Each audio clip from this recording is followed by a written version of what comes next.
Dear learners, welcome back to the second part of Basics of Accounting, and in this part we would be discussing certain terms and certain rules and regulations, procedures or standards which are required for accounting, and then in the other sessions we would be discussing the final accounts or the final statements.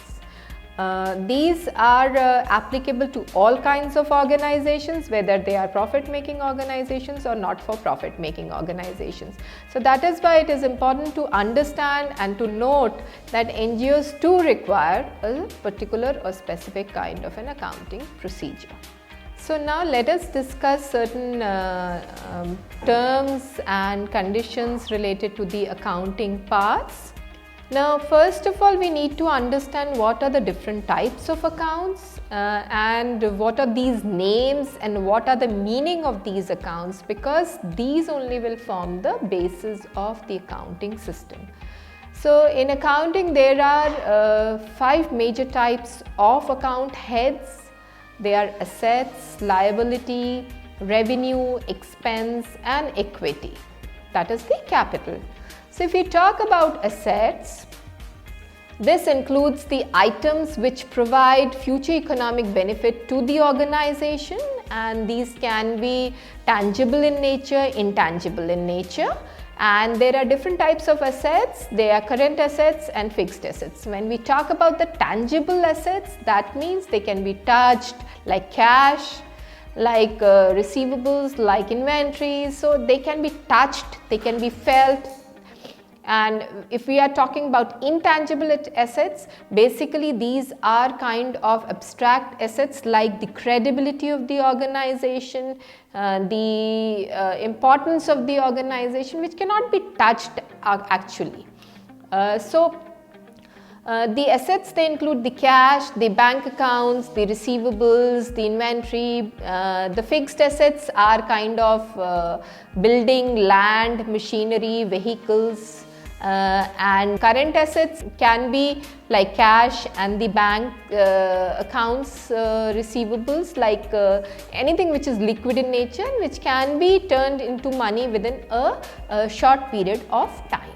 Whereas fixed assets are the assets where they require a specific period of time to be converted into liquid assets. When we talk about the liabilities, they include the obligations which a company is required to pay, like short-term and long-term liability. This includes the accounts payable, the income tax payable, the loans, outstanding liabilities. These are long-term in nature, and accounts payable, income tax payable, these are short-term liabilities. When we talk about the expenses, they include the day-to-day expenses which are occurred for operation of any kind of an organization, like expenses in advertising, expenses for turn towards the salaries of the staff or the employees of the organization, the rent, the expenses related to the travel of the staff or the employees. Then expenses related to the stationery items and other utilities. Their expenses can be overhead expenses also. When we talk about the revenue, revenue is something which comes in. This includes the income earned from sale of products and services or interest earned. They have sales revenue, the interest earned, the dividends, the service revenue. And when we talk about equity, that is the capital amount, this includes the accounts depicting the wealth of the owners, mutual funds, debentures, shares, etc. Now when we move on to the kind of bookkeeping which accounting standards require. So it is important to understand what kind of bookkeeping happens, because we now already know different kinds of accounts. Now this double entry bookkeeping, this has every financial transaction has equal and opposite effects in at least 2 different accounts. And in double entry system, credit is in one account and debit is in the other account. So debit and credit, these are the 2 entries which happen in the double entry bookkeeping. If we see the accounting equation, that is completely based on the double entry bookkeeping system. That means the assets is equal to the liabilities plus the equity. In double entry bookkeeping, the transactions are recorded in terms of debits and credits. The debit shows the benefit received by an account and the credit shows the amount given by an account. Debit entries are made on the left hand side of an account ledger, while the credit entries are made on the right hand side of an account ledger. So for every debit entry, there is corresponding credit entry and vice versa. It is not that there is only one debit entry and no credit entry, or one credit entry, no debit entry. That is how the accounts are balanced. So when we talk about the basic rules of accounting and the double entry bookkeeping in account, so when we talk about the debit, so debit is kind of it's named as DR. Syllable of debit is, or symbol of debit is DR, and symbol of credit is CR. Debit is derived from Latin word debere, and which means is what is due for, and debit is the amount owed by or due from an account or charged to an account. Whereas credit, CR, is derived from the Latin word credere, which means trust or belief, like we have credit on that particular organization, or we talk about credibility. So it is a trust or the belief. So in short, it means the amount which is to be rewarded to an account, or the amount of discharge to be given to an account for the benefit given by that account. So in a ledger account, the left hand side is debit and the right hand side is credit. We have discussed this. Increase in asset and expense accounts are usually debited, whereas increase in liability, equity and revenue accounts, they are credited.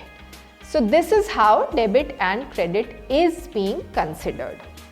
Now if you see the ledger account, or the ledger is a kind of a book. So in ledger you will see that debit side is the left hand side and the credit side is the right hand side, and debit is denoted as DR, credit is denoted as CR. So debit has, if you see the list, it is increase in assets, increase in expenses, decrease in liability, decrease in equity, decrease in revenue. Whereas credit is just the opposite. Increase in liability, increase in equity, increase in revenue, decrease in expenses, decrease in assets. So this is how, if you see the thing, it is mentioned in this way. So if it is debit is increase in asset, credit is decrease in asset. If debit is increase in expenses, credit is decrease in expenses. If debit is decrease in liability, credit is increase in liability. If debit is decrease in equity, credit is increase in equity.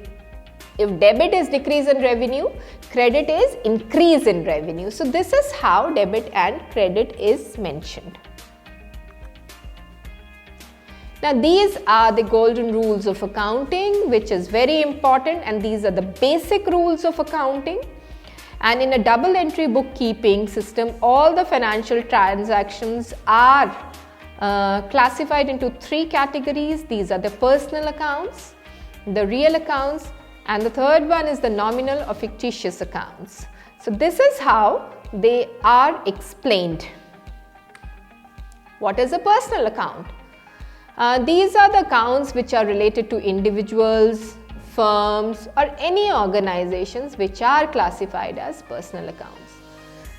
An individual or entry who receives the benefits of the transaction should be debited, and the person or the entity which gives the benefit of the transaction should be credited. Now the rule is debit is the receiver, credit is the giver. This is the basic rule of the personal accounts. So the first rule in this case would be, in accounting system, would be that debit is the receiver and the credit is the giver. How? Let us see.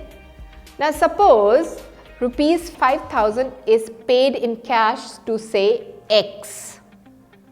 So the account of X would be debited by 5,000 rupees, because debit is the receiver, to cash account, that is 5,000, because you have to have double entry. So X account is a personal account, X is the receiver of the cash, and cash account is a real account. Second example, suppose now the cash is received by X, say 10,000 rupees. So cash account will be debited as 10,000 to X account, that is 10,000. So here the credit is the giver. So X's account is a personal account, cash has been paid by X to the organization, and cash account is a real account. So this is how it works. Now coming to the other part, that is the real account. All accounts related to asset or properties, they are classified as real accounts.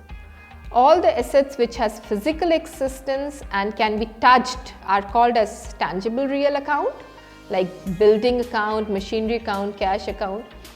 All the assets which do not have any physical existence and cannot be touched are called intangible real account, like goodwill I talked about, the credibility, the patent account or the copyright account.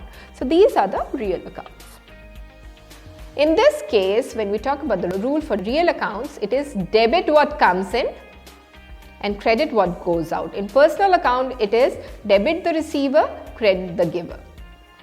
So here we see that suppose rupees 5,000 is deposited in the bank account. So the bank account will be debited by 5,000, that is debit what comes in, and to cash account of 5,000, that is credit what goes in out. So both bank and cash accounts are real accounts, and cash is going out of the organization and is coming into the bank account. So this is how is the real account exists. Now coming to the last part, that is the nominal account, last type of account. Here all accounts, they are related to income, expenses, losses and gains. Example, rent account, commission account, salary account, travel account, etc. The rule says debit is all expenses or losses, credit is all incomes and gains. So when we talk about all types of account, we can say in personal account, debit is the receiver and credit is the giver. This is the crux for the personal account. When we talk about real accounts or asset accounts, we say debit what comes in and credit what goes out. And if we talk about the nominal account, debit will be all expenses or losses and credit will be all incomes or gains. That is why credit is the giver. So this is how the nominal account works, or different types of accounts they work. For example, in the nominal account, somebody purchased raw material amounting for rupees 10,000 from Messrs XYZ Limited. So there will be a purchase account which will be the debit account because the money is coming in. That is 10,000. Debit is all expenses. To Messrs XYZ Limited account, 10,000, that is credit account, that means credit is the giver.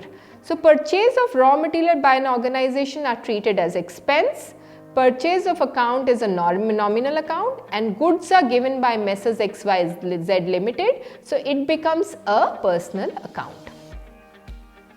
There are some more examples here. Let us see. Now sale of a fixed asset costing rupees 3,000 for cash amount of rupees 4,000. Now in this, cash account will be debited, that is 4,000, debit the receiver. To fixed account, asset account 3,000, that is credit all gains. To profit and loss account 1,000, credit all gains. So cash account is a real account while sale of fixed asset is treated as gains and hence is classified as nominal account. So the gain of rupees 1,000 is also a credit account. Second example, Rent of rupees 8,000 paid for office premises. So rent account of 8,000 becomes debit all expenses. To cash account 8,000 credit what goes out. So in this case, the cash account that becomes the real account, and the rent account, because it is expenses, that becomes the nominal account.